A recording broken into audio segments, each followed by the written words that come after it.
All right. All We're right. back, boys. We're back. Episode Funny how 2. all right is just our I intro, think it all right is seems. just going to be our intro from now on. We should say something like, Twitter is now a It's thing. active. Posts on it Oh, yeah. should be linked below. So I guess go check that out. Keep yourself up to date here. But yeah, we're back. Totally Offside podcast, boys. Episode 2 already. Episode It was a 2. quick Obviously, they're not going turnaround to be as because of a bit of a frequent. Yeah. kerfuffle. They're not going to be as frequent as this, but they're going to be like once a week, not once every couple days. You'd say it's not our fault, but it's kind of only our It fault. kind of is our fault, so. The only ones that can be blamed. That's fine, though. That's fine. Oh, so how you doing, Nathan? You good today? I'm I good. haven't I'm even good. asked you yet. Not much has happened though since the last episode, but we do have some new jerseys to look at. I don't know. Yeah, Yeah, I saw the yeah, we do Cleveland have new Cavaliers jerseys. jerseys. I'm a little Yeah, disappointed, and by little I mean very. Like they're yeah. I mean, handing they're out not practice exciting. jerseys. They're just practice jerseys. They don't have It, accents it, or anything. It's just one solid color. yeah, I don't know. I mean, I Like, feel like there's a lot more creative, like 2K fan made Cavs exactly. jerseys That's than what I'm that. I mean, saying. those just look like former practice jerseys or something. They don't even look new. Like I've seen that before. Yeah. So I mean, shame on the Cavs to be honest, but it's not much better than Utah's. So I mean, no, we talked about those in the we in secret the unreleased yeah, first episode, but they deserve to be ripped on again because they're so they do. terrible. They definitely do. Utah Jazz. Come on, fellas.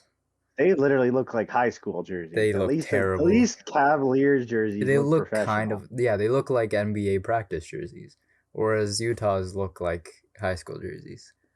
Yeah, like I could see a college team warming up in those. And even then, that'd be boring. It wouldn't be a Div 1 school type shit. No, Like that would be like a JC type setup. It's not good. it is terrible. It's terrible. The But I font's mean, bad. The colorway is they're ready bad. to go full yard sale, so I mean, I guess why not Yeah. also save money on your jerseys?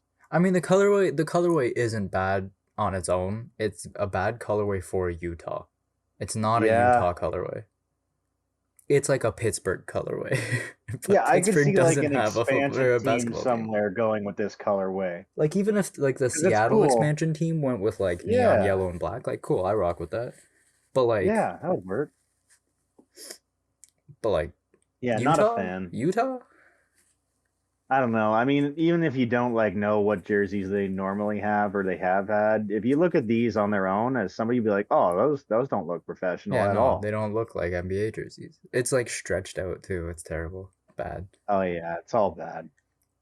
But other than that, the only other jerseys that have been released so far is San Antonio is going back to like the George Gervin like Iceman with the curved San Antonio above the number. Oh yeah, yeah. I Yeah, see what you're those ones are talking nice. Those about. ones are nice. I like those ones. I mean, it's not much of like I don't know. It don't seem like much of a change, Yeah, but really. it's San Antonio. Like they've never It's really, cool other than though. the Fiesta jerseys, they've never really had like a There's a fancy sick jersey. picture on NBA.com of George Gervin and Magic Johnson like locking fists, kind of like they do in fucking Predator or Oh whatever. yeah, yeah. They're both rocking like the old school Lakers and the old school San Antonio. It's a really high quality photo. Looks really cool. Yeah, those ones, I rock with those ones. I like them. Obviously, my favorite ones are the Fiesta ones because it gives San Antonio, who's like always been black and white, like it gives them color. So those are always Yeah, those cool. ones are I think yeah, these ones. Yeah, I mean they're cool, but again, when you say give them color, it's three It's colored three stripes colors, across the yeah, chest. yes, It's but still it's all also San black. Antonio. They're like historically boring when it comes to This jerseys. is true. I It's mean the it equivalent is of like like it Boston. is Like just Texas. Boston has not changed their jerseys since like. Well, yeah, but that's because Boston's are just iconic as shit. Well, that's true, yeah. But like even the I mean, I Lakers have wouldn't changed call their San jerseys, so Antonio iconic. I mean, yeah, I guess. I guess. I don't know. I mean, I'm not I'm not good with branding. I don't know why I would, think I could start a podcast if I couldn't brand it. if you're gonna But brand it, but I'm it's not fine. great at branding. So I'm not willing to say that this is a wrong choice, and I agree. The colors is nice. It's Yeah, just I it's don't okay. know. We'll I think see. if the Spurs were way more exciting than they are, I wouldn't care what they wore. We'll see what our how good our taste is in merch when we release Totally Offside stuff one day. Yeah, hopefully it's not just like middling gaming YouTube channel Yeah, merch or we'll try something. and do a little bit better. We'll maybe a jersey or something. Who knows?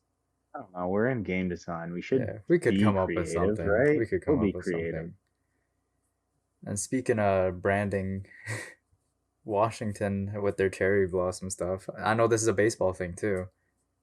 Yeah, it is. We Um, talked about that the first one. yeah, I'm not super into it. I don't like it really. Like I don't understand. I do understand Oh why it's man, like what? it fits with Washington because Oh, like their whole. I didn't look these up Oh, last you didn't time, see but the these are you didn't see the horrendous. basketball ones? Yeah, they're not. It's not a Washington thing. Like I know it Is is that because they have Kyle their whole Kuzma? cherry. I think so. Yeah, it should be Oh Rui man, that Hachimura looks and really Kyle Kuzma. stupid. But like Wow. it fit. I know. Okay, I know Washington has their whole cherry blossom thing. Like that's a part Yeah. of their city, but it's not. It's not It's not something something that I think unless about. like as a Canadian, I didn't know that until I these had no jerseys idea until came these out. jerseys came out. Yeah, I was like cherry blossoms in Washington. Like those don't. What? That didn't add up. And then I And not learned for that nothing, apparently they but do. like, But you're Asian, like you should know cherry blossom shit, right? yeah, but But like it's not it's like a associated. Japan thing. Yeah, exactly. That's what I mean. Like it's I don't know. It feels weird. It'd I be wouldn't different if associate like it there. if the Japanese national team was rocking those jerseys, I'd be like that's That would sick. be I'd be like that's fire as so cool, fuck. right? I But even like these. Like Washington, if I saw these out of like the G League or something yeah. like that, I'd go, okay, yeah, that's cool. But Washington, like Weird. I don't know, man. I I don't know. don't I mean, know. at least the Nationals like It's still like flower or gray, right? blossom Like it's jerseys. like yeah, It's cool though. Like it's super yeah. unique. Juan Soto looks real sexy in it. Even though he's not And going to like be there for it's much longer, gray. but you It's know, just got the WSH. It's got a lot of stars and stripes and yeah. like good It's like places. And then it's just got a cherry it's blossom on the front. muted, you know, like it's Yeah, like like the it's cherry not blossom's just an accent in your piece. face, yeah. No, it's not like raging pink and purple No. and leaves So I'm everywhere. not This is excited like to see Washington play in those next year. I don't think it's gonna be very good. watching them go up against Miami. They're gonna have to do some jersey coordination, Yeah, or they're gonna people have are to gonna figure have that all strokes. out. I Gonna mean, go Miami's into recently been epileptic rocking seizures. like black and red pretty much. True. The Miami Vice stuff, they kind of went through every possible colorway, so they're kind of running out My there. one NBA game I've been to, Toronto Raptors. I watched them play Miami, and they were in All the those Vice jerseys, those jerseys. neon ones. Oh, the Vice And jerseys I are was like, "Ah, beautiful. this is sick. I The love it. Vice jerseys are beautiful. I love them. I It's got a pretty soft cool." spot for Miami Vice colorways. Hmm. Me too, because I'm a weird. I have a weird '80s obsession, Yeah, so same. it just So strikes joy into my heart when I literally, see that colorway. it's beautiful. Good job, Miami. I don't like your recent like cutout letters one, but that's another story. So that's for another episode. Yeah, one day I'll rant about We'll just have one Nike episode Connect jerseys dedicated to again, and jerseys, we'll just bring it back dedicated to up. historical jerseys. Well, I mean, if baseball keeps bringing out shit ones, we're gonna have Yeah, to. we're I'm gonna not have gonna to have have an enough time to episode of complain about just them. jerseys. Fucking pathetic, if I'm being honest. But well, like I said, another time. And the only other news of basketball I got is LeBron's not historic, but LeBron's legacy return, I guess, to the Drew League after 11 years. This man hasn't Yeah, played in you the had to Drew League. explain to Yeah. me what that So the was, Drew because League I is had no like idea. yeah, it's like a really high level pickup league basically. Like pros go play there, but normally not pros like high level like LeBron go there. Like DeMar DeRozan is like the most popular pro that normally goes to the Drew. Like Gotcha. LiAngelo Ball played in it a few years ago. I think the three Ball brothers did play in it together once, and they like smoked everybody because we all remember Chino Hills. They were nuts in high school, so like, but yeah, LeBron went insane. 42 points, 16 rebounds, and 4 steals. It's just not Like, even fair. like, And Like, what then happens? Like, if you're there and you see him lining up, you're like, "Well, I'm going yeah, and home, right?" he almost put a guy on a poster too. Jesus Like Christ! the poor guy who had to guard him all game looked absolutely terrified. He's like organized with attendance and shit, or is this like Yeah, well, parks? it's like it's kind of like well, no, it's in like gyms. It's in like high Okay. school gyms basically, Okay. but it's packed with like celebrities and stuff, and like Drake goes to them all the time because Drake and basketball are like synonymous at this point. Sure. Um, I think like there's been like super high names like Jay-Z and stuff like that going to basketball games or like Drew League games every so often. All right. Yeah, So I see it's a what you're big thing going in the for, basketball but world. regardless, it's like he just went there to dominate. Yeah. There's a reason he hasn't been there in a long time, and it's because he would absolutely ruin anyone he played against. Granted, the Well, not team like only that, but won you're also like gonna risk yeah, injury for that's true. nothing, right? But like granted the team only won like 104 to 102. Like his team only won by 2 points. And he did miss he did miss a free throw, but like LeBron James isn't necessarily a historic free throw shooter. He's I'm kind sure of too. Like you say, he played on DeMar DeRozan's team, sure, but like it other was than him, him and DeMar, and DeMar, then a there's bunch of probably guys. nobody Yeah, else, right? it Like was him, DeMar DeRozan, might and as then a well have bunch of been me and guys. you out there. At least you would have been able to jump So or like something. Like, when he went on the bench and DeMar was mhm. on the bench, like they obviously the other team had time to catch up. But At that point, it's just a practice yeah, squad. because it's not like entirely a bunch of bums, Like it's guys who know how to play basketball, Well, just yeah, not but to there's a the difference extent between of like like being, professional caliber and being yeah, fucking LeBron James. yeah. There's a difference between oh I could probably play in the G League and oh this guy's arguably the greatest player of basketball in Yeah, like history. exactly. Exactly. Like God. yeah, the poor man who had to guard LeBron. 42 points. Like That's that's pretty insane. crazy, dude. That is crazy. LeBron's 37 now too. He's going into year 20 next year. Feels older. He should be like 40. Bro's I gonna think it play till might he's like be because he's 45. been just like the most dominant player in NBA like at all since I've been born, basically. Yeah, I have never not witnessed LeBron being dominant, so it's kind of like Exactly. It just like as long as I've been alive, he's been the greatest. So I mean, it feels like that. Yeah, that's just the rule of the universe. yeah. He's just always It's been the gonna be best. weird, man. It's gonna be weird when he retires. No LeBron. Yeah, man. We're It's gonna be real weird. gonna be witnessing a LeBronless league, and like who's gonna be the GOAT at that point? Giannis? Maybe, Maybe, maybe but I Luca, doubt it. but like Yeah, depending on not to his the career, I extent, could see Luca. I don't think it's gonna be to the extent that LeBron and Mike had. No, yeah, I don't. I think Like I think what was it? LeBron Was and MJ are 30? like very Was once in every couple what was decades. the gap between them? Like I know MJ played late, but what was the gap between like their '90s runs with the Bulls and LeBron then got Braun was drafted in drafted what, like 2003. 3? Okay, I was gonna Yeah. say 5, but okay, So so like we're talking like probably every 20 years to that point. And I mean, yeah. before Mike, there was like you'd Bird and Magic and all those types of Yeah. guys going on. But And I like mean, Kareem and stuff like that. other than LeBron, I mean, you could argue KD or Steph, I guess, but most like there hasn't been other No, dominant there's not guys in been the no league there the way there hasn't was in been the '90s someone and shit. like LeBron. Like there hasn't been someone like Michael Jordan since LeBron, Yeah, basically. And so now we're waiting on to see who the guy that's like LeBron will be next. you got to Because remember that's originally like it was it's supposed to not be because Zion. LeBron's still there, but it's 20 years since that talent came Yeah, around in yeah, the literally. draft type of thing. Like, Like it was supposed to be Zion Williamson, hmm but he's had an awful medical history, and New Orleans medical staff has not been helping it with that in the slightest. and it's worth noting too, like if you're gonna argue yourself against LeBron James or Michael Jordan, you have to not be down at any point in your career, basically. Yeah, you have to be good for like your whole career. Like the second LeBron came into the league, he was arguably one of the greatest players in the league. Yeah, I mean Michael Jordan changed the Bulls traveling cocaine circus into an all-time Yeah, dynasty exactly. within years of his arrival. And his rookie year was far from a bad year. I mean, it's better than most guys have in their entire career. Exactly. And So yeah, you can't be down. like Luka's been good, but I don't think Luka's been good enough to kind of already be in that GOAT, like the potential GOAT conversation for the future. Yeah.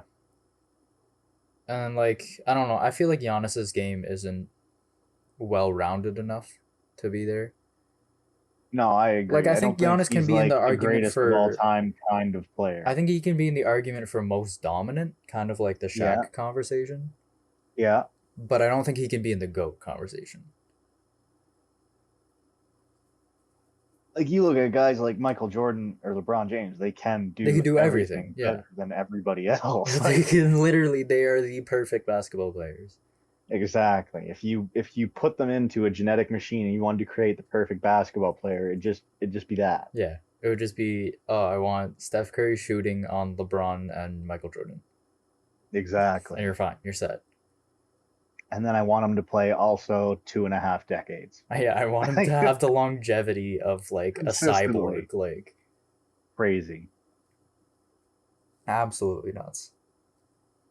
Are there any moves coming up that we can expect? Well, KD still hasn't gotten traded. Kyrie still Yeah. hasn't gotten traded. Russell Westbrook recently um parted ways with his agent, Ooh, and his agent said that it is very likely that he is going to leave the Lakers. really? So Russell Is Westbrook that might get is that traded. agent spite or is that him like telling the truth? I think that's him telling the truth because he doesn't have to keep it confidential anymore. Oh, really? Really? Any Once you're not yeah, like no, under well, there's active nothing stopping. He's not contract, under you don't contract have to say anymore. anything? There's I nothing. thought there'd be like an NDA No, I'm afterward pretty or sure there's something no like you privacy can't agreement slander anymore. me anyway. And like people are just he's just like That's awesome. he's like yeah he I think Russell Westbrook wants out because his like relationship with the Lakers is going down. That's So why I don't want him anywhere near a team that I care about. I think right now a lot of people want him in San Antonio, That which might be kind of it makes cool. sense. San Antonio needs a veteran point guard because they just traded away DeJounte Murray, so they don't have their like Right. young up and coming guy, but they're also committing Where'd to a Murray go rebuild, again? right? DeJounte went to Atlanta. Oh, right, right, right. Yeah, which is really really good for him. I think That's Atlanta's gonna be actually going to be huge like for really them. big, but like San Antonio's committing to a rebuild, so it'll allow like Russell Westbrook to be the guy again.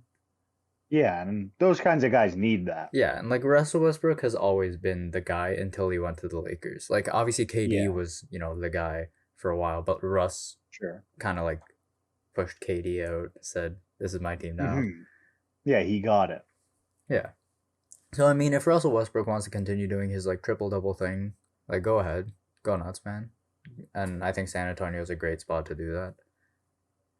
Especially under Yeah, Greg Popovich, like the greatest NBA yeah, coach of all time. Like, go lead the next generation for that team yeah, with two of the top talents in their position type of thing. And, you know, like you said, challenge Oscar Robertson's like triple double record and oh, like he not already make the passed it. playoffs I and think he then passed it retire. like last year or 2 years ago. Oh, did he? Yeah. I think all time though, or Yeah, not yeah, yeah, just I think single all time. season? I think all time. Really? Yeah. I thought it was just single season. Oh, no, no, no. Russell Westbrook is like, I don't really know how to describe it because to me, he's just a stat sheet stuffer. I Yeah. think he's good. I think he's, don't like, I'm not slandering Russell Well, you Westbrook. have to be to do what he Yeah. does, but Obviously, he's amazing. Like, he is one of the better basketball players in NBA history. But, like, you also can't get that many triple doubles without like tweaking your stats a little sacrificing the bit. team. Yeah. Yeah. So Yeah, I think that's part of why I don't want him anywhere near it. It's like I just no, don't I see don't how think you he'll win with help. that. I don't think he'll help like any like the Raptors or anything like. No. And then KD, I think I'm still confident KD is still trying to make his way to the Suns. It just makes the most sense for me. I don't like it as a move. I don't want the Suns to be giving up anything for KD, but it's Kevin Durant, If you're so in his shoes type of thing. yeah, like if I'm the Suns, I'm not trading for Kevin Durant. I'm happy with the team I have, and I'm gonna try and build around that. Because DeAndre Ayton's a good center. He's just not like the superstar caliber that people want him to be. And then Honestly, like, that there's something there like as a player, and I can't say this as a player, but like when I'm playing, for example, like an MLB career, and I get to like a super dominant level, and if you get yourself into a trade situation, it's almost for the player like I don't want to be traded because whoever I go to is going to have to give up so much to get me that it's going yeah, to deplete the yeah, team I'm headed exactly, to, exactly. That's the and then I'm in a issue. worse situation. So like, I think teams that Kevin Durant can go to that he won't be losing a lot is like Miami. Because as long as Miami has Jimmy Butler, they're a contender. At least in my mind. It feels drastic to me, but I'll trust your word on Well, that. and not necessarily a contender. I guess okay, maybe contender is the wrong word, but You can call them competitive. they're competitive. They're not a contender, but they're competitive. Because Jimmy Butler, as a person, like Jimmy Butler, both as a player and a person, is the kind of guy that will get you deep in the playoffs. Yeah, I mean, you need pieces around him. He's not going to win it for Yeah, you, but no, he's going to we take you we there all as saw like the hard as he bubble can. playoffs, right? Like the bubble Hmm. playoffs, Jimmy Butler gave it his all, and they still lost in Yeah, six. So like, yeah. I mean, he couldn't have done he anything could more. not have done any more. That man was so tired. I remember watching that at my buddy's place Yeah, and just being. It he was was like we were watching exhausted, Game dude. 6, and it was like, wow, like I don't know how he's doing this. He looks like he's not even in his body anymore. Like poor Jimmy Butler, man. I mean, they kind of struggled this year because like the Celtics were extremely dominant, but I think next year Miami is just gonna be like just as good, come back stronger maybe. They got the second coming of Nikola Jokic and Nikola Jovic, There you go. so their new rookie. One letter off, Nikola Jovic from the same country too. I know, eh? Like that's wild. Could you imagine if they ended up being like the same kind of player? I don't think they will because Jovic is like a gangly, like 6'7" guy. It'd be pretty awesome if they did, though. It would be pretty funny if they Long did. lost brother type shit. But yeah, other than that, like KD, I think it's just Miami and the Suns. I think that's it. I think he either stays in Brooklyn or he goes to Miami or the Suns. I don't think he stays in Brooklyn. It would be hilarious. I mean, Brooklyn, Brooklyn doesn't need to blow it up, but they, at this point, they should because their relationship with the team is kind of just shot. It's no good. But like, I don't even know where you go if you're Brooklyn at this point. Like, what do you do? It's a weird spot to be in when you are just considering yourself a super team with like a dynasty tier window for competitive Exactly. like competition. And now a season or two into it, you're like, all right, Because they have no we've got picks. assets, but this is hard assets to move, and then we don't have, near as much as we thought we would. Exactly. So we have to make moves to replenish, and what are those? And like, so they traded their picks. They, Right? They don't even get to yeah, oh, they traded their picks. They're trading KD and Kyrie, so they better get some picks in return. you have to replenish your And you arsenal, can't build around. I otherwise think you just suck for a couple of years. Like, I think you just have to. sort of unintentional, intentional tank. Yeah, like you just have to be garbage for a couple of years, get a first overall pick or like a top three pick at some point, and just play around that. Just work with that. If you're not aiming lottery, at least you're not doing the right thing, I No. think.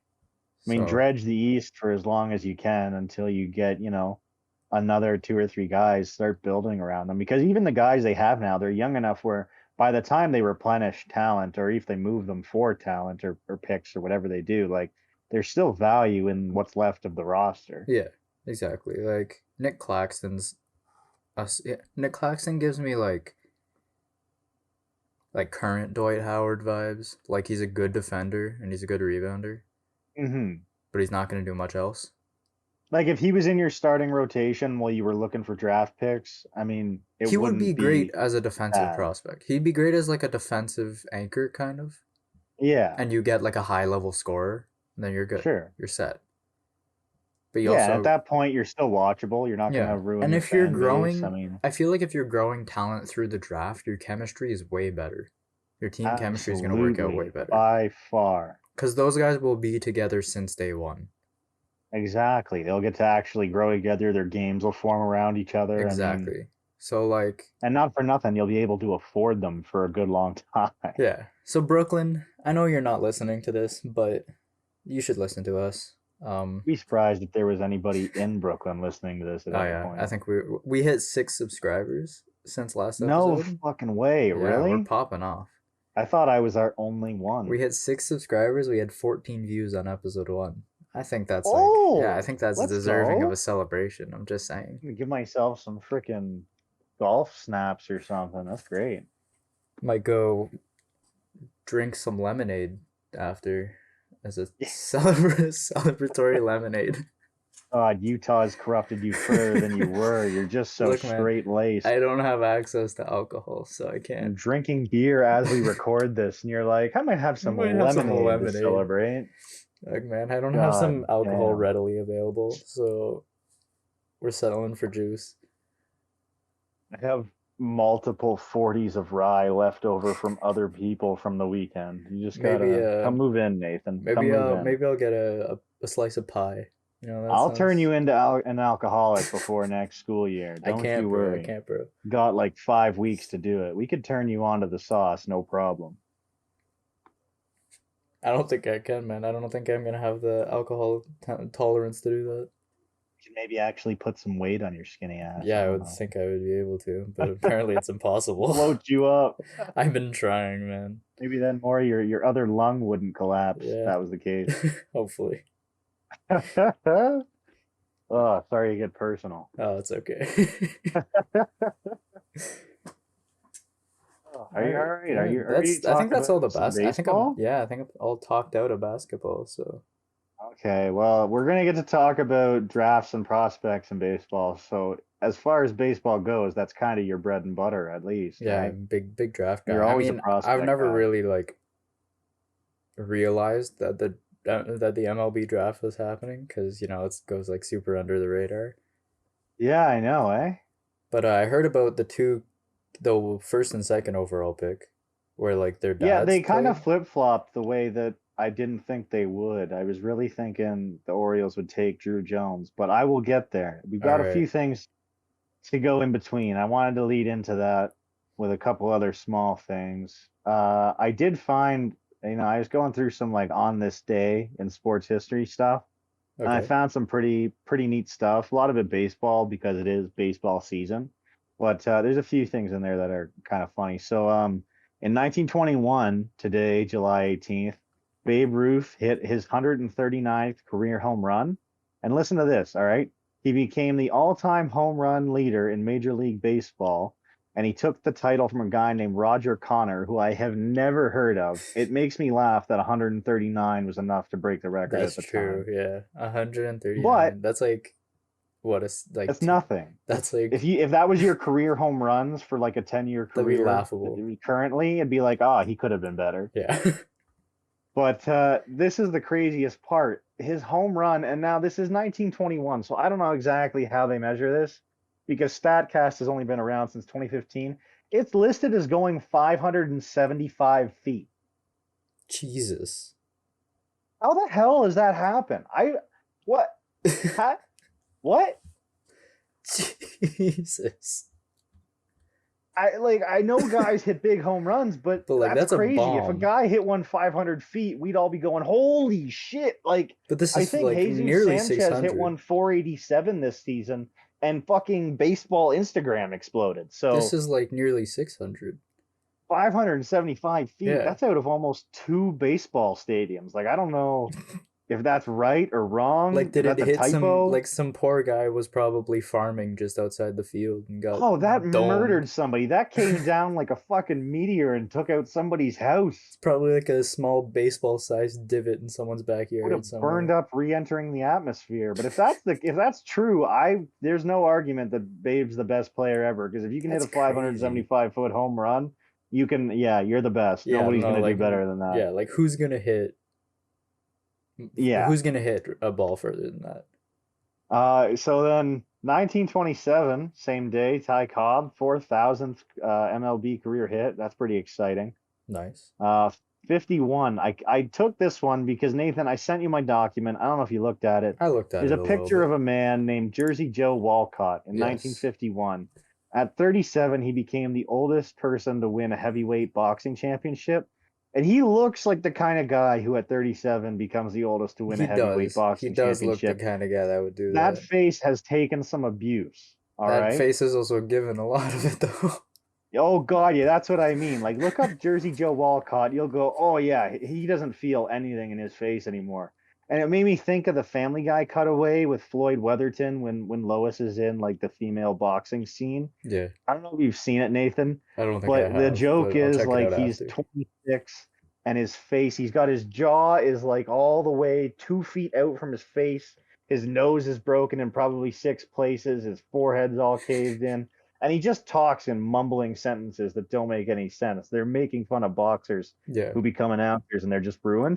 But good God, man, this guy is like the real life inspiration. And he's not that bad looking, No, but you he can yeah, he just looks tell pretty he's good been for pummeled. a dude who's probably been beat up a lot. But the thing is, he's 37, Nathan. You would probably see that and And go, be oh, he's like, oh, he's probably in like his early 50. 50s, right? Yeah. Like, yeah, like he's an old 50s blues musician or something. Like, no, he's been beaten with cinder blocks. But yeah, so then we're going, we can go back to a bit of baseball. Willie Mays became the 10th player to get 3,000 hits in 1970. 1975, this is a good one. If you want to take a bit of a Google dive, check this out. Jury can't decide on the trial of Dave Forbes from the Boston Bruins. He's the first athlete in history indicted for excessive violence during play. And this was kind of a thing in hockey, like into the 90s, throughout a lot of, like the bruiser and all Yeah. that type of shit going on. Um, yeah, it's pretty interesting if you want to take a look at just how something on, a field of play in a professional sport goes all the way to court. Super rare, doesn't happen.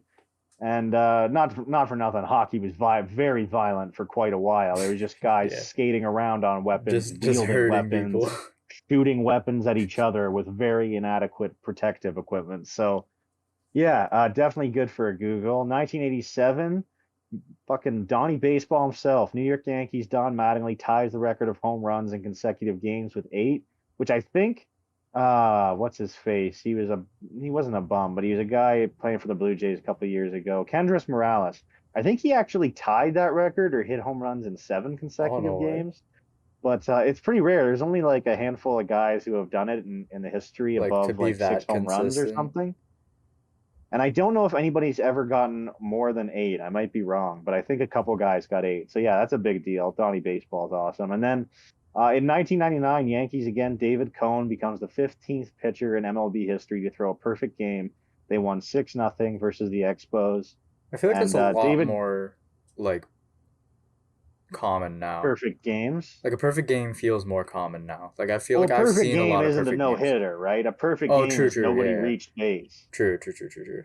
David Cohn is still a Yankees legend for that, and he's actually got a pretty good podcast too called Towing the Slab. But yeah, he's an incredible pitcher, and that was only in '99. So I mean, I don't know. I think there's been a Probably a couple couple more since, perfect yeah. games since then, but not many. So yeah, pretty big day in terms of at least baseball records being set. But yeah, go look up Floyd Weatherton, Family Guy, and the Dave Forbes incident if you want to have a fun Google search. So just a quick couple notes on what's going on in baseball.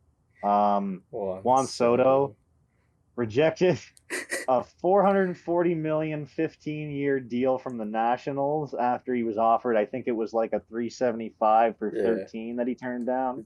That would have He been the biggest contract in MLB history. would it actually? I Yeah, thought so, I but I saw didn't check that. it. I saw it would have been the largest Jesus. contract in MLB history. I said something to a buddy yesterday. Imagine having the ability to turn down $440 million and like it's probably the right decision. Yeah. Like that That's tells you fucking he obscene. doesn't want to be there. So he's absolutely not staying Like yeah, there. it The tells you he Nationals came does out and not want said to be they're there. entertaining trade offers. I forget which You're teams it was. entertaining, There were like okay. two teams that were already trying to get him. If it's not the Dodgers or the Yankees, I don't know who can It afford it, if probably I'm being was. It honest. probably was. Because I've seen people in Blue Jays fandom trying to pitch offers, and they have no idea what he's worth. This Like I they feel like we this is you the a team would baseball have to give equivalent. up basically their top 10 prospects Literally, and yeah. like capable major leaguers basically if This they to even me, wanted to ballpark it. this to me is the baseball equivalent of Kevin Durant. It is. It It's is, this is the except base. Juan Soto's somebody everybody wants. Yeah, exactly. Because he's still affordable. That's the thing. Even if you like when you trade for him and sign him to an extension, you're going to be traded somewhere he probably wants to go. And if you're not going to be willing to give up the deal. No, yeah, You know what I exactly. mean? So he's going somewhere. You Like if know that you're he's not going to want to be confident you can there. keep him, you're not gonna try to trade for him. I'm sure he doesn't sign 440 for 15 after he gets traded. Oh, definitely not. I'm sure he doesn't because That is an they're doing absurd that deal. as a way to blow him away. And if he rejects that, no team can do more than that. Yeah. They just can't.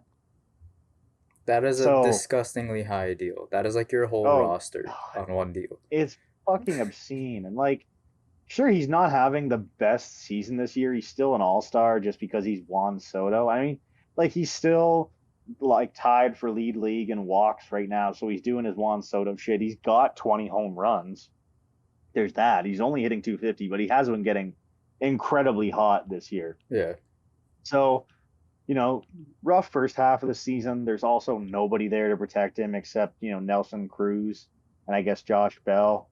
But both those guys are going to be moved too. So, going to be exciting to see what happens with him. That's definitely an off-season deal. There's no way he's traded mid-season, but something that we can watch as a bit of an unfolding story.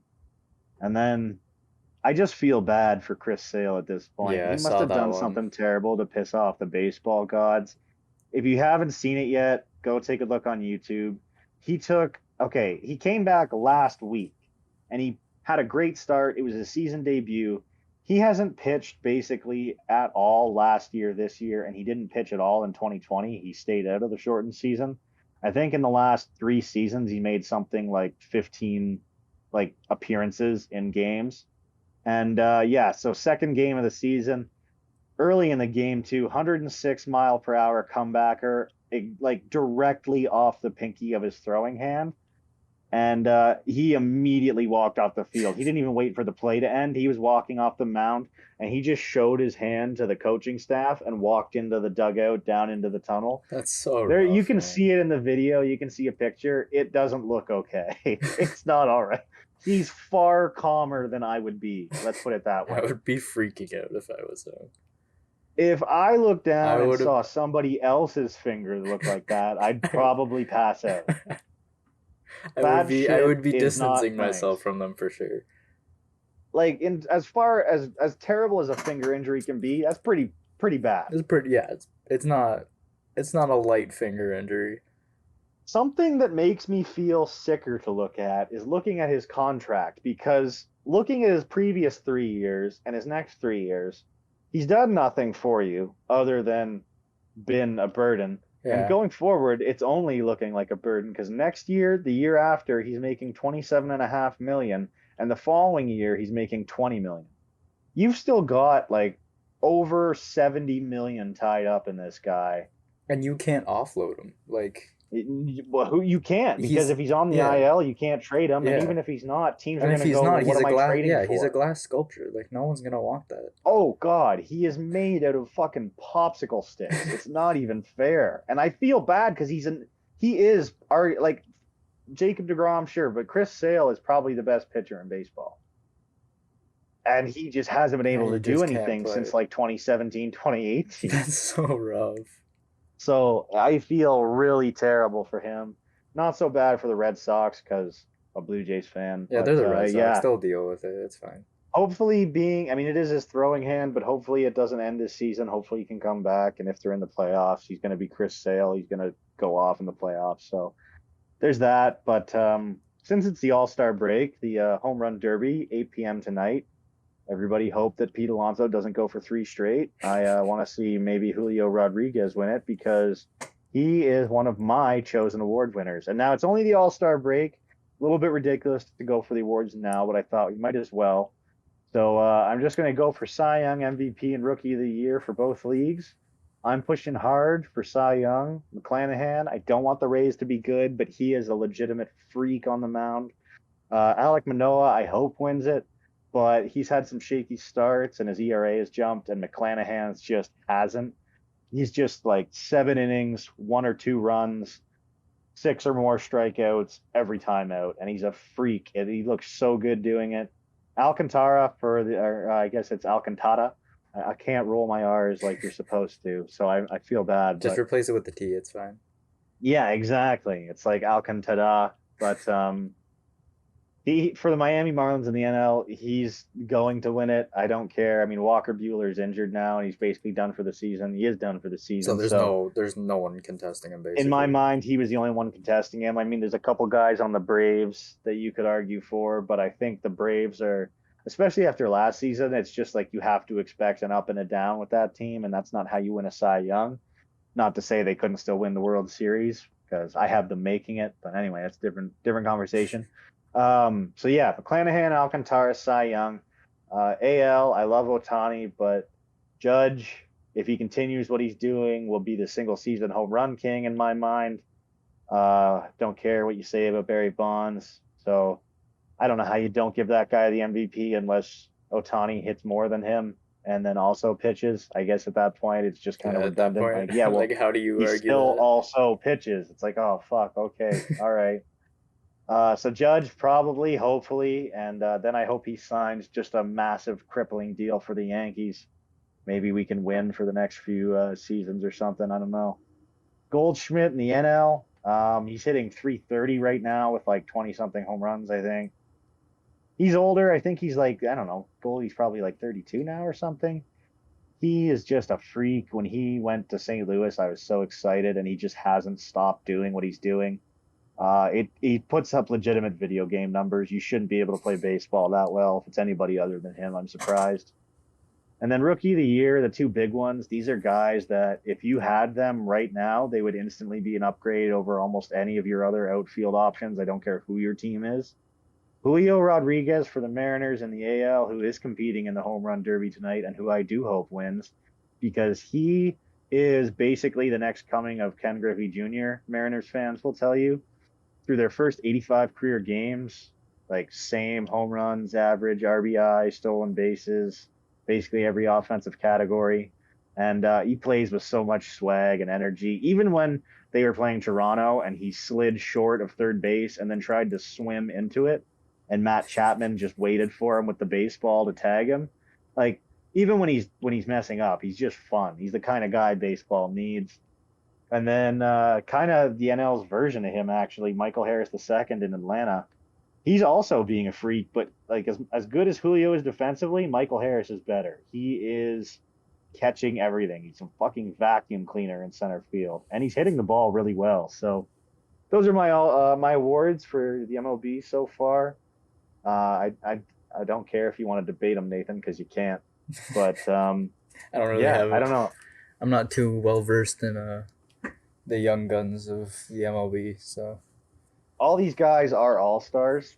Oh, okay. So if you watch the All Star game, you'll get to see them. Kind of fitting, I guess. I didn't think about that when I was putting it together, but makes sense. If you're watching baseball, keep an eye out on those names because they're literally like there's guys going for records.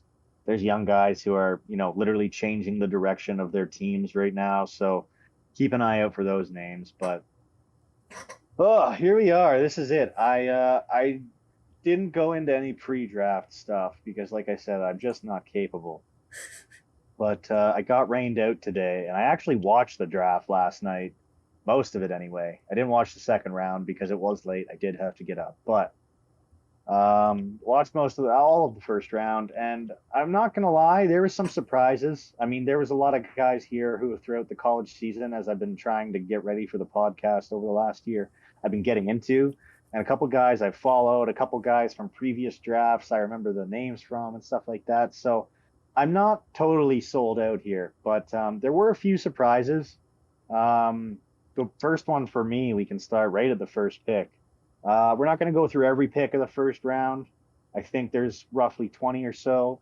The first 14, though, were all pretty interesting and important, and there was a lot of talent gone there. So We'll start here. Orioles at number 1 took Jackson Holliday, shortstop from Stillwater High School in, I guess, Oklahoma. I don't know what OK is because I'm Canadian. I think Yeah, that's that would be Oklahoma. Oklahoma. Yeah. He's the son of another MLB player, Matt Holliday. He was a 7-time All-Star. Um, Jackson, they say, is even better. Matt Holliday was an outfielder, but his son Jackson, who, by the way, looks like he's, I don't know, 15. Nothing against him because he's a freak. He looks like a little kid. He's got excellent scouting grades, especially like a 60 grade hit, 55 power, and a 60 run from the shortstop's pretty impressive. The 55 at the arm in the field, I mean, depending on how high he can work at that, he maybe goes to second base, especially being a bit of a smaller guy. But either way, he was Gatorade's Oklahoma Prep Player of the Year, and he broke JT Realmuto's national high school record for hits in a season. He had 89 hits in 41 games. He batted .685, .749 with a 1.392 OPS. Like, in 41 games, that just means you basically never get out. That's what that means. .685. That means almost 7 out of 10 times he came up to the plate, he got a hit. That's wild. And almost 7.5 times out of 10, he got on base, whether it was a hit or a walk or whatever. I mean, as a shortstop in high school, those numbers are freak numbers. That's the reason you go number 1. Yeah. So, big move for the Orioles, and not for nothing, they've got outfield talent You in the think he farm goes? and at the major league level. You think he goes straight to the majors, or he spends some time in Oh the God, farm? no, not at a high school. If he was a 4th-year college guy, yeah, absolutely, there's a chance. Especially, well, the Orioles are good this year, but they're not. They don't have a talented roster, Spends a few especially times in in the the infield. minors, destroys kids in the Yeah, minors, and then moves his way he. up after. I could see him being up sometime after 2 seasons in the minors, depending how well he does and how fast they pull him through. Okay. I know the Blue Jays like to rush guys through the farm system if they show they can continually produce. I don't know what Baltimore is doing because they've just been so bad for so long. But I think the fact that they do need so much infield talent is part of the reason why it changed the 2nd overall picks to the Diamondbacks. And I feel bad for him because this guy I thought was going 1 all year, and playing in Baltimore was going to be kind of cool. Drew Jones out of Wesleyan High School in Georgia. He's a center fielder. He's the son of Andrew Jones. I mean, I guess most people listening to this are probably young enough where they never heard of him, but Andrew Jones, he made 5 All-Star teams and he won 10 Gold Gloves in a 17-year career made in the majors. So he's one of considered like the all-time greats in center field, especially within recent memory. And a lot of scouts said that his son reminds them of him. He's Gatorade's Georgia High School Player of the Year, so Gatorade handing him out left and right here to 1 and 2. He's the best defensive center fielder in this year's high school class, and has been argued by some scouts to be the best defender in the entire draft, which as a center fielder is crazy. But if you look at his scouting grades, he's got a 70 grade run, a 65 grade arm, and a 70 grade field. And that's on a scale of 20 to 80, if you're not familiar with baseball scouting scales. He's literally the top of the scale for everything defensive. And his hitting, I mean, 55 hit and 60 raw power, like there's nothing to sneeze at there. Andrew Jones, his dad, was a very good hitter and an excellent outfielder. And I think that Drew Jones is going to be the same. However, I don't think he will be spending his career with the Diamondbacks. I think he will be stopping some other places along the way. So he's awesome. If you can go watch his like draft reel from high school ball, do it. It's not even fair. It looks like what he's doing is against toddlers. So great pick for the Diamondbacks. And this one, probably the biggest surprise for me in the entire draft. You know who Kumar Rocker is, Nathan? I do not. You heard that name? I've never heard of Kumar Rocker. No. He's from Vanderbilt. He was a freshman in 2019, and in 2019, playing in Vanderbilt, he threw a 19 strikeout no-hitter against Duke in the NCAA Super Regionals, and he owned 2 victories and the most outstanding player honors at the College World Series when they won it that year. His teammate from Vanderbilt, Jack Leiter, went to the Rangers 20 2020 draft or something. It wasn't too long ago. I think it might have been the year after they won. Okay. And he's already looking like everything that was promised as I think almost like a number one overall or something high. He was a freak in the minors and he's tearing his way towards the majors. Kumar Rocker, however, had been drafted by the Mets, I think at 10 that year. They did. They 10th overall in the 21 draft. He agreed to a $6 million bonus, but they walked away from the deal after a post-draft physical. They found some issues with his shoulder and his elbow, and they just walked away from him. He went and played indie ball last season, was dominant. Now he's back at 3. And so I think he was projected to go somewhere in the 20s, and it was looking like there was a really good shot that the Blue Jays would be able to take him. Now, I wanted Kumar Rocker from the second I saw him in 2019. That guy, as soon as you saw him throw, you're like, oh yeah, he's a freak. Okay. And once he didn't sign with the Mets and then he had the injury issues, I thought there was a really good chance we could get him, especially when he came out in the position he did. But the fucking Rangers, my arch nemesis, who took Jack Leiter already, come back, nab him at 3, which is a huge jump up. I don't think it's an overpay. I think he's going to be a stud. I was excited for the Blue Jays to get him because their training staff and their development staff, especially for pitchers, is top tier, especially with the upgrades they've made recently. And I thought it would be the best thing for his health and for his longevity. However, I could be proved wrong. I don't know. I think that if you play for Texas, you expect to give up a shitload of home runs because that's just what happens in Texas. Fair enough. But fun thing I didn't know, he's the son of a former NFL defensive lineman, Tracy Rocker. And looking at him, it kind of makes sense. Kumar Rocker's a huge dude. Kind of the same way they talk about Alek Manoah. Like, he could be on your offensive line and you wouldn't be in trouble. So, kind of cool there. Good for him. Not so great. I mean, again, fuck the Rangers, but happy to see him going high and getting paid. This next player going to the Pirates. I've heard a lot of reports say he's the best player in the draft, and they think that the Pirates drafted arguably better than anybody else, no matter what picks they had or how many players they took. They're saying that this guy, Termarr Johnson, second base from Mays High School, another Georgia player, it could be the win of the draft and probably of most other drafts surrounding us. Like, there's not a lot of talent like him. His scouting grades are a 70 hit, 60 power, 50 run, 50 arm, 55 field. So not outstanding defensively, but to have a 70 hit and a 60 true power coming out of high school is unbelievable. One scout actually gave him a double Hall of Famer comparison, saying he had a combination of Wade Boggs' plate discipline and Vlad Guerrero Sr.'s bat-to-ball skills, which is just unbelievable because those are probably two of the best guys with at those specialties ever to play baseball. I mean, Wade Boggs seemed like he decided where the strike zone was, and Vladimir Guerrero Sr. literally hit balls that bounced in the dirt for like 500-foot home runs. So to even think about that is terrifying. They said actually in one of his pre-draft reports here that his ability to barrel balls along with his bat speed and strength could make him a 25 to 30 homer threat in the big leagues. As a second baseman coming out of high school to have that written about you is absolutely crazy. Hank Aaron didn't have that good of things written about him when he was coming into the league at like 17. And he's probably the greatest home run hitter ever to play the game, in my opinion. Like, it's just funny to hear this said about literally Nathan. When I'm talking high school, we're almost done university. You know that, right? Like, these kids are 4 years younger than us. They're 4 years younger than us. At high school, could you have gone professional at anything? I couldn't have gone professional at masturbating as a teenager. I think I could have. I could have gone like G League basketball if I put time into it. But that's what I mean. You don't have the time. You're 17, dude.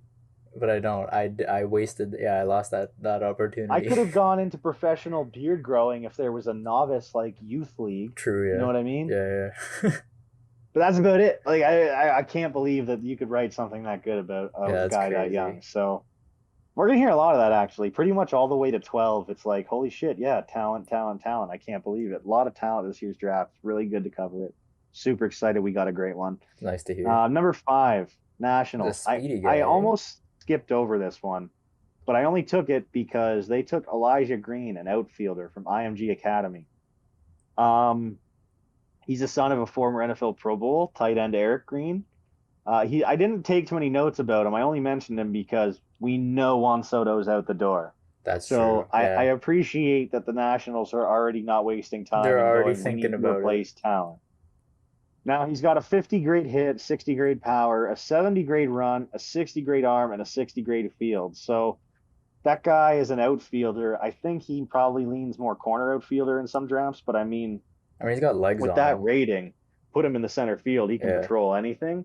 I think there was some concerns about his arm, but as a center fielder, you don't need the greatest arm. Just catch it, bro. So I'm going to be excited to see what happens with him. I don't think that his hitting rates are like totally fair. I think he's a little bit better than that. But yeah, it's good to see they're already replacing him. Marlins at number 6 take Jacob Berry. He's a third baseman slash outfielder from LSU. He actually started his career at Arizona. He was the National Freshman of the Year in 2021. He batted 352, 439, 676 with 17 homers for Arizona. And then he ended up going over to LSU after his coach there went over to LSU. He followed him. And the last LSU player actually to be taken in the first round was Alex Bregman for the Astros, who is a freak at third base. He was taken second overall in 2015, I think. But Jacob Berry, the only reason that they have him listed third base outfield is because he DH'd everything except like 7 games this year, I think, when he played third base.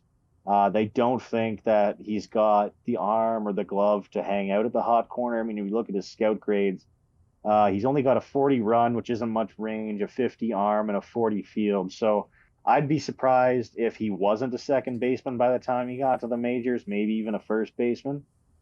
Um, but regardless, it's going to be his bat that takes him. He's a switch hitter. He rakes from both sides.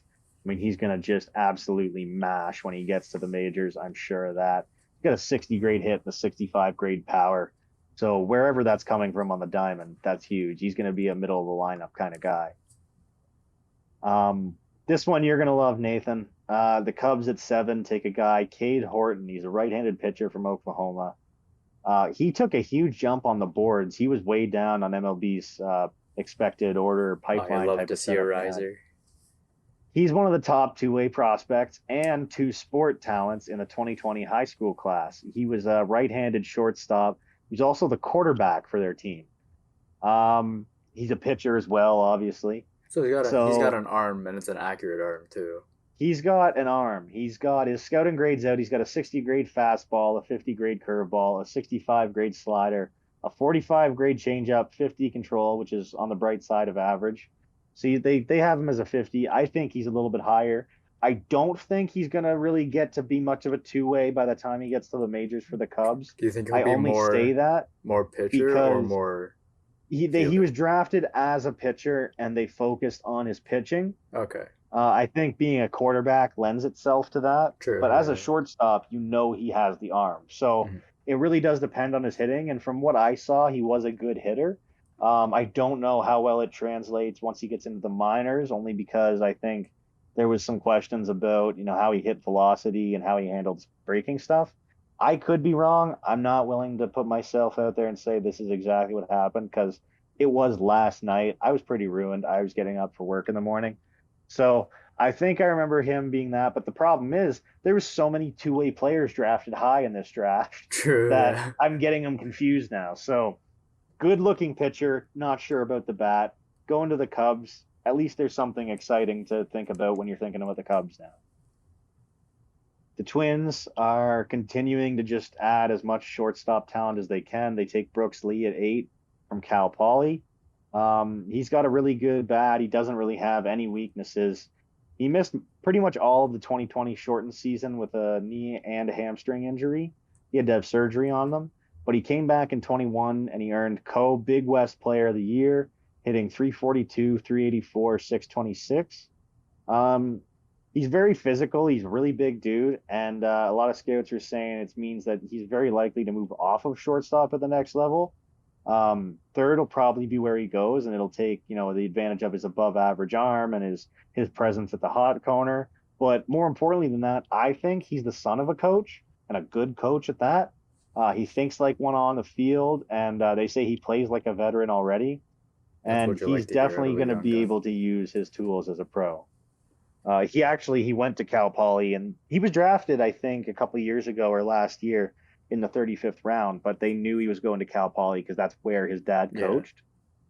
So yeah, he went there and he's looking like a stud. He's gonna come. I mean, they've got so many guys at shortstop now, not counting Carlos Correa departing hopefully imminently. It's like it's ridiculous. Their whole infield's just gonna be a bunch of stud shortstops. They're gonna have to learn to play first base or something if they want to play. He's also a switch hitter too, so talent coming out the ass. Royals, they take Gavin Cross, an outfielder from Virginia Tech. He's kind of across the board. He's good. He did have an over 1,000 OPS in 2021, and he was an All ACC first team member. He was arguably the best hitter in the competition with USA Baseball over the summer too. And then he just kept hitting in school. So his grades are down. I think that he's kind of a high floor, low ceiling kind of guy. But if you're the Orioles picking at 9, considering what was left on the board, you might have had a better chance. But I think that filling up your outfield, which is very depleted with this guy, is going to do well. Gabriel Hughes at 10 to the Rockies from Gonzaga. He's 6'4". He's got electric stuff. Fastball's 94 to 97, and some scouts think he can even hit triple digits.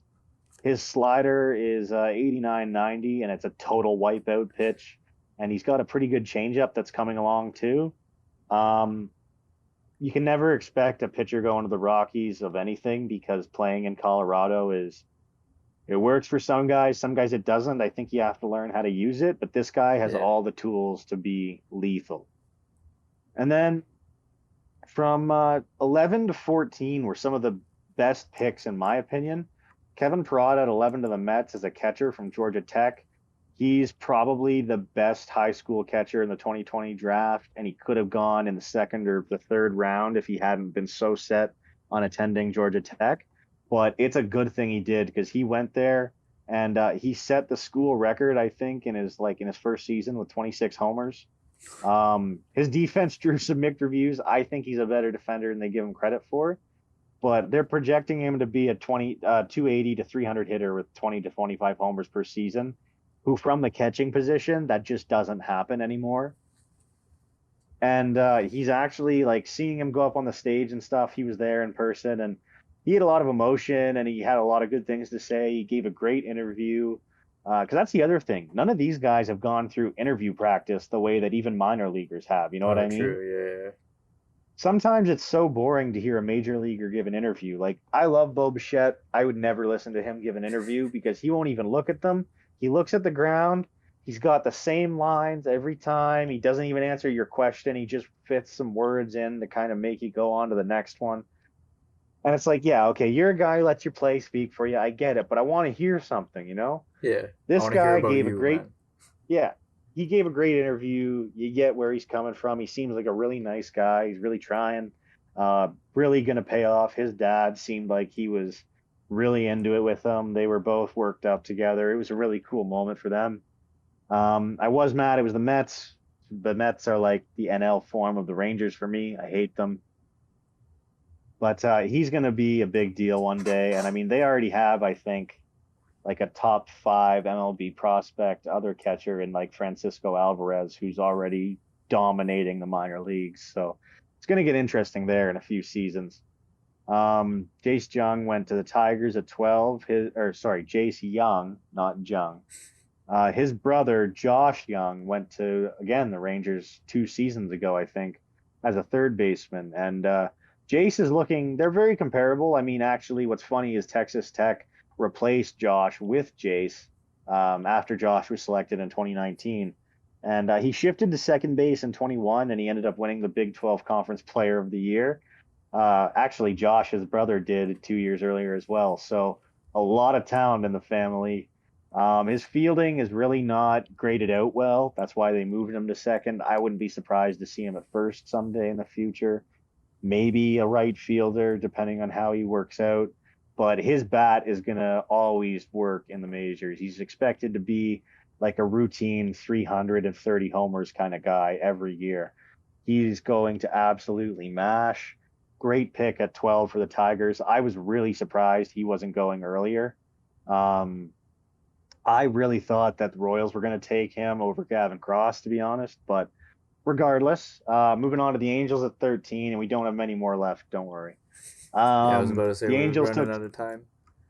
Yeah, yeah. Don't worry. I'm good. There's the two last ones are the ones I think you're going to be the most pumped up about. All right, sounds good. Angels took Zac Dedo, a shortstop. He's the highest drafted player ever from his college, Campbell College. He's the only person to go in the first round from there.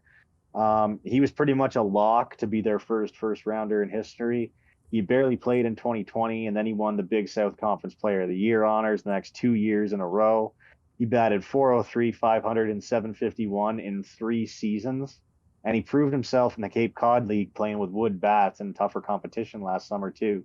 And the best thing about him is, as a shortstop, you know the arm is there because he was hitting 93 miles an hour on his fastball as a reliever for the Fighting Camels is their name.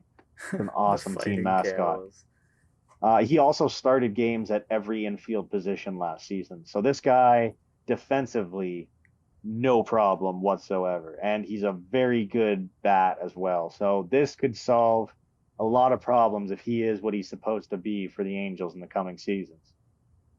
Jett Williams to the Mets at 14, another shortstop from Rockwall Heath, Texas High School. Not going to be much of a hitter. He's 5'8". He's the shortest guy, I think, on the top 250 in the draft. But he's the scouts called him a favorite gut feel guy.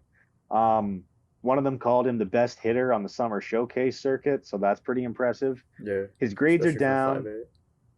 I think he's got talent at the plate.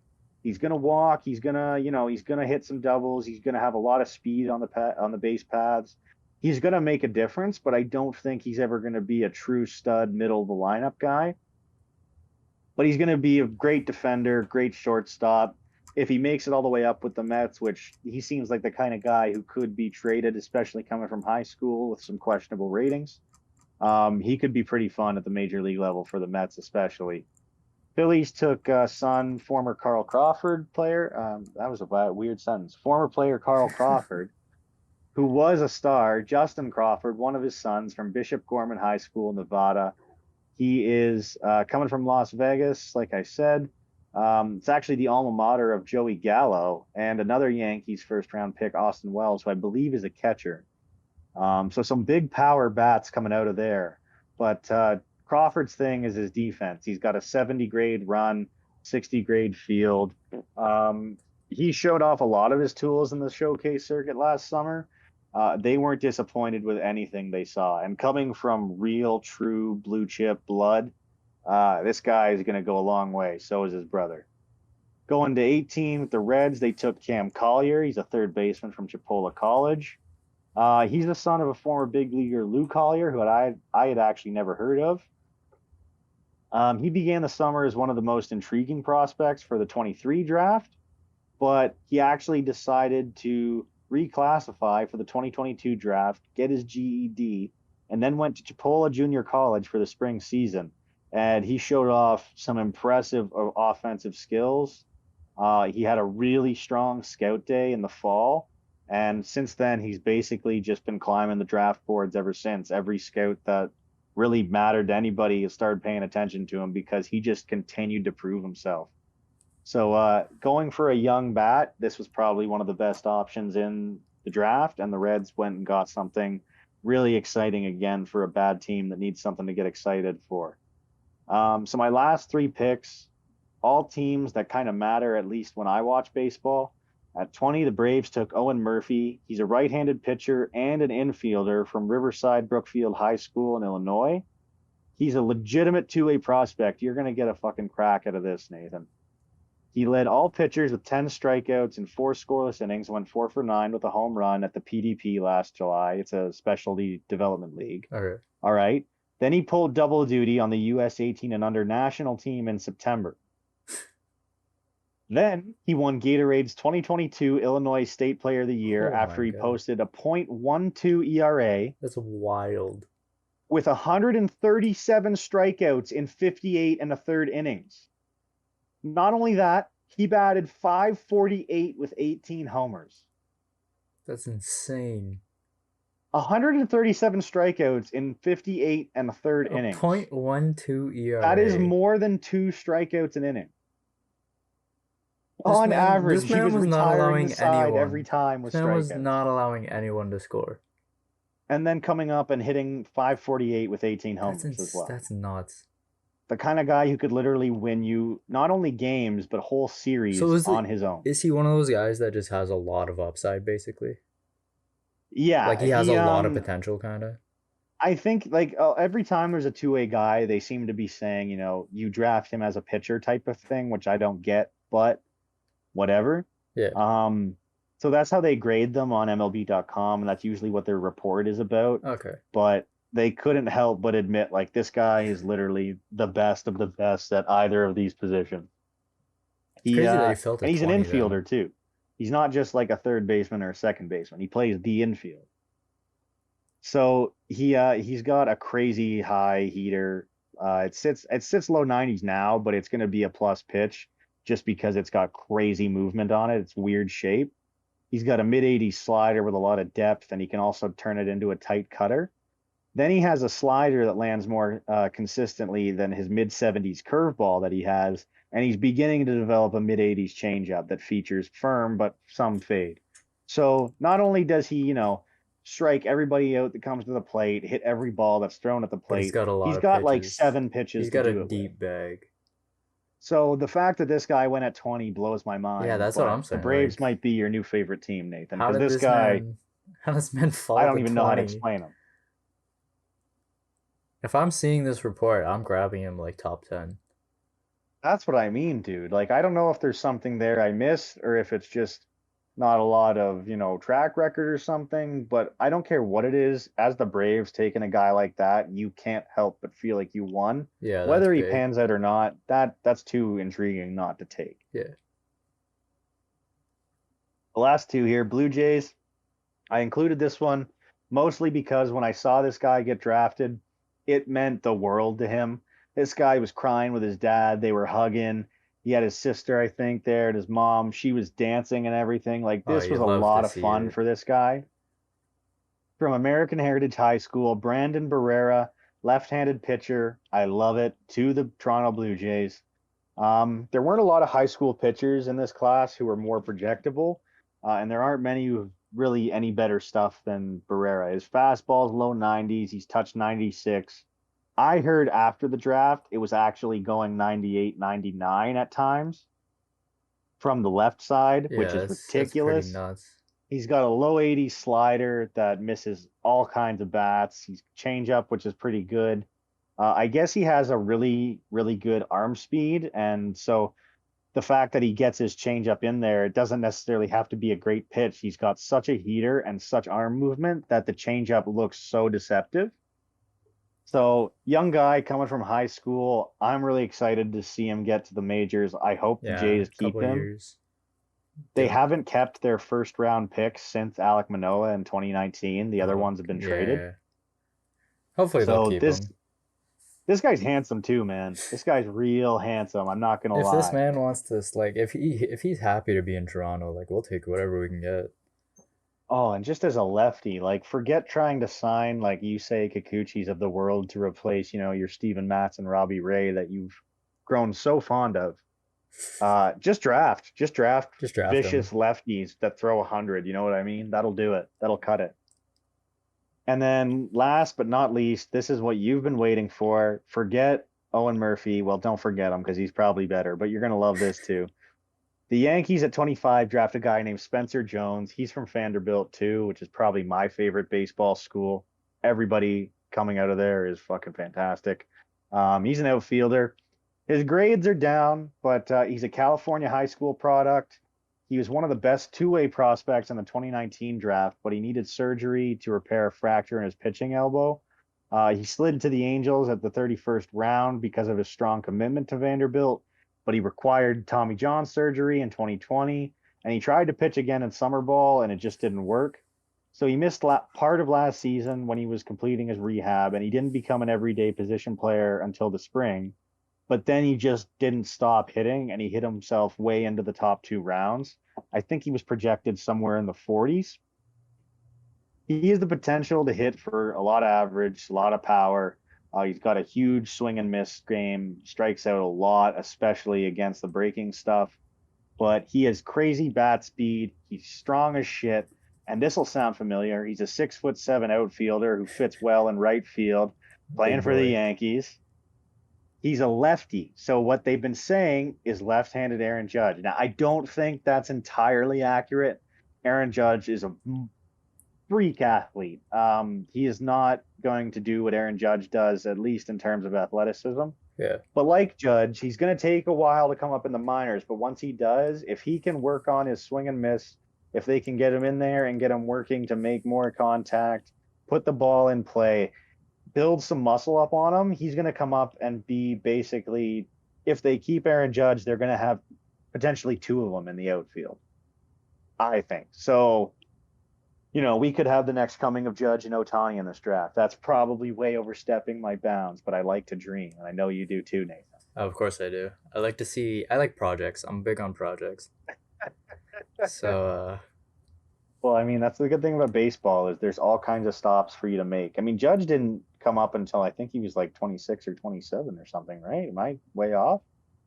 I'm not too sure. I wouldn't be able to fact check that one. That one on It you. could be totally wrong. I remember being mad because Vlad was like 22 and he hit 91 home runs. And then Pete Alonso beat him. And I'm like, Pete Alonso's the same as fucking Aaron Judge. They take forever to come up and they're grown ass men as rookies. This is bullshit. But I would think I was just raging. I don't really remember. I don't check into it because I want to believe I'm right. All right, we'll just believe you're right for now, and then we'll find out later. The essence of a podcast, right? You Yeah, just believe exactly. what you hear. Yeah, you just that exactly. We're here to spit facts. we invent facts. That's what we Yes, do. precisely. I do some research, but probably not enough. Definitely not enough. It's okay. We're not big enough budget yet for that. No, we don't have enough people to really get No. mad at us yet. Yeah, exactly. All right. I mean, there's a couple football notes that we've been meaning to get to, but I mean, we're kind of already over our time anyway. Yeah. So I mean, we Actually, can cover I think we covered these. We might have covered these. maybe not the Mayfield trade, Yeah, I mean, Mayfield went to but I mean, Carolina for yeah, a it's fifth pretty round big. pick. I I don't feel think it like I was an remember under the saying that. radar. Yeah, I don't think it was really an under the radar move. I might have just told you about the Maybe. guys who passed away, but there Yeah. was a couple former Ravens. One was a former Raven, Tony Siragusa, and Jalen Ferguson. He was, I think, 26. He was actively playing for them. They both passed away on the same day a few weeks ago. It was just a weird alignment of the stars type of thing. Tony Siragusa, he played for the Colts and the Ravens as a defensive tackle. He was also an NFL analyst. He died in his sleep at 55, which sucks. He played from 90 to 2001. He was a 340 pounder in his playing days, 6'3". His neck was bigger than his head. Google him, you'll be terrified. He looked massive. Um, Galen Ferguson, he passed away the same day, like I said. He was 26. He was an outside linebacker. He's a third round pick a couple years ago. Uh, he still stands actually as the all-time FBS sack leader with 45, and only 3 other players in the history of it have even had 35. So he was big time coming out, had a great rookie season, but he just kind of had his usage decrease. But there was a lot of hope for this year that he could really get a chance and show what he has. So sad either way, especially if you're a Ravens fan, I guess, or a member Yeah. of their family. But you never like to see, especially in football, young guys going too soon, as is often the case. But yeah, I thought we should mention that just to make sure that guys get what they deserve. You know what I mean? Yeah, I'm not for saying sure. they deserve to die, that they deserve the respect for what they did on and off the field and for what they didn't quite get to do. So sad about that. A couple weeks coming now in the announcement here, but yeah, not to end on a super bummer there. Um, yeah, go watch the home run derby tonight, 8 p.m. You can't. This is going to be up later than that, but I hope you watched it. I hope it was entertaining. I hope Pete Alonso lost, and For your Yeah. sake, Nathan, I hope the NBA starts making more interesting Yeah, I hope jerseys. there's well, I mean, we're kind of in the dead of the off season right now, so it's Maybe we can just it's add, quiet maybe if we time. can get a petition going for a full league-wide rebrand next year. Yeah, we'll do. Yeah, let us rebrand the league. We'll talk about some of the talk about the FBA next year or next episode. Yeah, Kind you of get make some some ideas fire behind it. jerseys. You could change the shape of the NBA. Yeah, we have a little totally offside project coming through that Like we're Nathan gonna said, he mention. likes projects. Yeah, we got a little we got a little thing coming in next episode. So keep your ear out for that one. Yeah, we might get to put something out about it. Hopefully, you guys are going to be excited for it. I'm pretty Yeah, excited for it. I'm not even sure what we're going to do with it necessarily yet, but I think it's going to be a part of this going forward in the future. Hopefully, for a little while at least. So yeah. Hopefully, get psyched, come up with some ideas, share them with us on Twitter, Totally Off Pod. Uh, Comment them below if you want. We'll respond. It's not like there's enough of you to overwhelm us. We don't think we're big shots. no. We hope we can do a bit of communicating too. So if you do feel like there's anything you want to say, even if you just want to tell us we're assholes, go ahead, no problem. I just love to know that people listen. So let me know any way you can, and I don't know. I guess have a pretty good day. Yeah, This is over, so it can't get better than this for you. But yeah. Thanks for listening. thank you as always. Yeah, and see you guys next week. Bye.